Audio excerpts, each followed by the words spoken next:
Waking up to the presence of an ignoramus in the morning was akin to inhaling poison that would linger throughout my workday. Each sunrise brought with it the burden of enduring the condescension of an elite chief, a product of some lofty institution of higher learning. On a particular day, my tolerance reached its breaking point. Perhaps you should escalate your grievances to our superiors, she taunted. After all, I belong to the cream of society. Nobody will heed the complaints of a dropout like you. Her smugness was palpable, but a single encounter with the passing company president swiftly altered her demeanor. "Good day, I'm Daniel Smith," he introduced himself. "I landed a sales position at this company's branch straight out of high school. My father's motorcycle accident left him incapacitated, rendering him unable to provide for our family. So I opted to forgo college and joined the workforce to support them, thanks to a referral from my father." The camaraderie among the employees at this company made each workday a delight. My boss is kind, and my coworkers are a breeze to work with, so work-related stress rarely crosses my mind. Yet today, I can't shake off this feeling of melancholy. "Smith, isn't your meeting today with the head office?" a colleague inquired. "Yeah, it is." "Seriously, that means they'll be here, right? I should have taken the day off." "You don't interact with them directly, so just keep it to yourself. I'm already feeling down this morning." Before my colleague could continue, they abruptly changed the topic. "Why was nobody at the entrance to greet me? I was expected, and this is how they welcome me," they grumbled. "Forget it, let's just get to work," they muttered, then hurried away. "Remember that backstabber?" a disgruntled voice, now left with me, seethed. "This place is full of ingrates. It's infuriating that I have to bend over backward just to communicate with them. I sincerely apologize. I didn't anticipate your early arrival." She's Manager Jones, frequently commuting from headquarters for meetings and such. With a degree from a prestigious university, she was recruited as a seasoned executive candidate. Unfortunately, her demeanor often veered into arrogance, belittling employees at the subsidiaries. "They're all just typical uneducated incompetents," she'd sneer, making me look like a fool. "Let's just get this over with. Could you kindly wait a bit longer for another key person to join us? They're en route." "What? You expect me to wait?" My role is to hit the ground running upon arrival from headquarters. This incompetence is beyond belief. I deeply apologize. You're here 20 minutes ahead of schedule, yet you're being unreasonable. I yearned to retort, but the person on the other end was from the head office, an elite recognized by headquarters. I hesitated, unsure of the repercussions if I dared to challenge her authority. We grumble amongst ourselves at the subsidiary, but when it comes down to it, we never confront them, always enduring silently. As I carried on with my usual routine, driving to work one morning, I noticed an elderly lady in distress crouched in the middle of the road. It was clearly an emergency, but those around me either avoided involvement or didn't know how to react, feigning ignorance as they passed her by. "Are you all right, ma'am?" I rushed to her side, but she couldn't respond. Her breathing was labored, and she struggled to speak. "I'm calling an ambulance right away," I announced, swiftly dialing 911. Once the ambulance arrived, we all accompanied the elderly lady to the hospital. "It's all right for you to head home," the nurse reassured us. "We'll take care of her until her family arrives." Having already informed the company of my tardiness and concern for the grandmother's well-being, I opted to stay until her family showed up. Thankfully, her condition wasn't critical, and she was discharged after a few days. We breathed a collective sigh of relief. Then, a few weeks later, out of the blue, I received a transfer order to the headquarters branch office, a directive straight from the president. Contemplating the move, a colleague offered their perspective. "It's a testament to your hard work being recognized. Embrace it and give it your all." Encouraged by their words, I resolved to accept the transfer. My first day at headquarters proved to be quite the whirlwind. Deciding to greet each department individually, I encountered the chief in the corridor and hastened to offer my greetings, but she caught sight of me and shot me a disdainful glance. "What brings you here? Aren't you a bit out of your element?" "Good morning, Chief. I've been reassigned here." "Oh, you're being relocated. What on earth are they thinking?" Disregarding my greeting, the chief launched into a tirade. "Starting my day by sharing airspace with an uneducated imbecile is a surefire way to ruin my entire workday. I apologize if I've inconvenienced you, Chief. Please spare me the pleasantries. Just steer clear of me. I'm busy. Don't get in my way." Clearly in a foul mood, the chief dismissed me with a wave of her hand, as if shooing away bothersome insects. It was evident that any further attempt at conversation would be futile, so I resigned myself to returning to my duties. As I returned to the floor where the chief was, I overheard her berating her subordinate. "You're incompetent. How can you mess up something so simple? Even a new recruit could handle this." "I apologize, colleague." The employee, visibly distraught over her mistake, clenched her fists, lowered her head, and endured the scolding. "If this is how it's going to be, I'd rather have someone else working for me than you. You're no longer of any use to me. Clear out your desk and get out of my sight."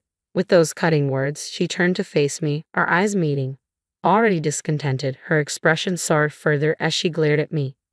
"Didn't I tell you to stay away from me this morning? Please, Chief, hear me out. I have something to discuss with you today." "Enough. Everyone here is arrogant. I don't have time for incompetent fools like you." With those words, the chief stormed out of the room, slamming the door with all her might. Concerned, I approached the employee who had just faced the chief's wrath, wincing at the resounding crash of the door. "Is this typical of the chief's behavior?" I inquired. According to the employee, it wasn't just typical, it was a daily occurrence. "She's always disrespecting me," he lamented. Worried that the chief might overhear, he hushed me, cautioning, she might hear you." Aware of the potential consequences if the chief caught wind of his complaints, I did my best to soothe his frustration. "I've endured this for too long," he confided, shuffling to his desk and retrieving a white envelope from a drawer. "Please don't tell me that's a resignation letter," I implored. "Unfortunately, that's exactly what it was," he confirmed, something he'd been contemplating for some time. "At my previous workplace, every day was serene and fulfilling. But ever since the chief arrived, it's turned into a nightmare," he lamented, tracing the surface of his desk with a heavy sigh. The clutter of documents and notes bespoke his dedication to his job, despite the upheaval. "I understand your frustration. It's disheartening to see your hard work undermined by just one person, the chief. I sympathize. You've poured your heart into this job, longer than she's been here, and you've excelled." But his frustration hung palpably in the air, with no outlet in sight. "The chief might say otherwise, but there are surely colleagues who trust and rely on you. Stay a bit longer for their sake. I'll help shoulder the burden. You're not the one who should walk away," I encouraged. "What do you mean?" he queried, his curiosity piqued as I made my way to confront the chief, leaving him pondering behind. "We can't allow any more employees to be mistreated like him. That's why I'm here," I declared, trailing after the chief until I found her in the break room, sipping tea. "Mind if I join you?" I inquired. The chief glanced up, her expression pained. "You're still here? You're as persistent as a fly." "I'm just trying to take a break. Please give me some space," she sighed wearily, likely drained from the recent confrontation. Summoning my courage, I addressed her firmly. "Chief, I'll be conducting a thorough investigation into your treatment of our employees. Depending on the findings, appropriate actions will be taken." My direct statement caught the chief off guard. "What are you implying? Are you trying to play the hero to shield incompetence?" "No, that's not my intention. Why don't you go run to your superiors with this? I'm an elite, you know. I have the backing of those above. Nobody will pay heed to a dropout like you from the subsidiary," she retorted dismissively, waving her hand as if to brush off the matter. Suddenly, a man emerged from the other side. "Smith, there you are. How's everything going?" It was the president. "I'm doing my best, thanks to your support." "Ah, hello, Mr. President. What a pleasant surprise to see you here. What happened to the grumpy chief from earlier?" "She's putting on a facade of excellence for those higher up the chain." "I'm glad to hear you're thriving. Have you connected with the new branch manager?" "Huh? What new branch manager?" The chief looked puzzled, her gaze unfocused. "He's standing right in front of you. Hadn't you been briefed?" The president chuckled. "This inept employee from a subsidiary company. You're quite the comedian, boss," the chief scoffed, joining in the laughter. The president, however, regarded her with suspicion. "What are you talking about? Are you suggesting I'm joking? Understand this. He's now the brand manager of this branch office. It's impolite to label him incompetent," the president admonished. "What on earth?" The chief shot me a scowl. "You didn't bother to inform me earlier, did you?" "I've already informed the rest of the department." "Oh dear, such a rude and ill-informed individual." The chief's face flushed with anger, and she looked on the verge of collapse. Observing the situation with reluctance, the president finally spoke up. Let me shed some light on this remarkable opportunity. This company belonged to his father. Due to a car accident injury, his father couldn't manage it, so I took over. Is he the former president's son? The chief inquired. That's correct. I've been urging him to relocate to headquarters, but he's quite adamant about staying put, the president explained. I apologize. I have a fondness for that place, and I found it satisfying, I replied. What prompted your unexpected arrival here? Why did you just continue at the subsidiary? The chief interjected, momentarily forgetting the president's presence as she directed her query at me. The president, accustomed to seeing the chief in a more composed state, was visibly taken aback, his eyes widening in surprise. I made a heartfelt plea to him. He's my mother's savior, her benefactor, I clarified. What about the president's mother? The chief pressed further. Yes, the elderly lady I rescued a few weeks ago happened to be the president's mother. When he arrived at the hospital entrance and found me waiting for her family, I was surprised. I later learned that he was the one who had immediately come to her aid, calling for an ambulance while others ignored her. I felt he deserved better than being relegated to a subsidiary.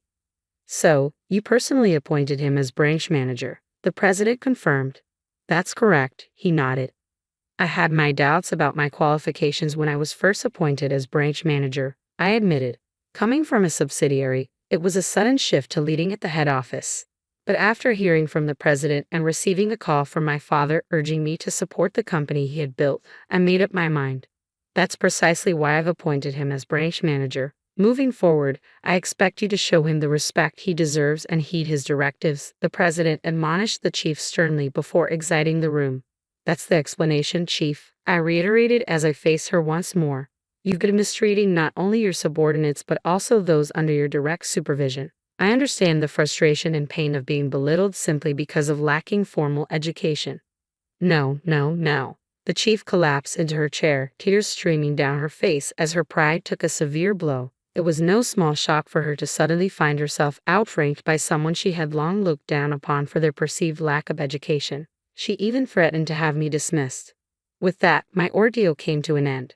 The following day, a comprehensive investigation into the chief's conduct was conducted. Numerous employees and subordinates came forward with accounts of her egregious behavior.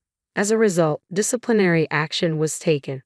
Upon receiving the news, the chief left the company without a word, her spirits seemingly drained. The chief appeared visibly distraught. Considering her high self-esteem, it was understandable. By the way, are you certain you want me to replace the chief? I inquired. I have full confidence in you, the president affirmed. With the chief dismissed, he appointed the individual who had previously endured her wrath. This employee had a long tenure with the company and showed unwavering dedication to their work. Naturally, I had thoroughly vetted his past performance, knowing he had first-hand experience of the frustrations and mistreatment under former Chief Jones. I knew he wouldn't repeat the same mistakes and would prove to be a compassionate leader who understands his employees' feelings, I explained. As for myself, I endeavored to approach my role from the perspective of the employees, not solely as a branch manager.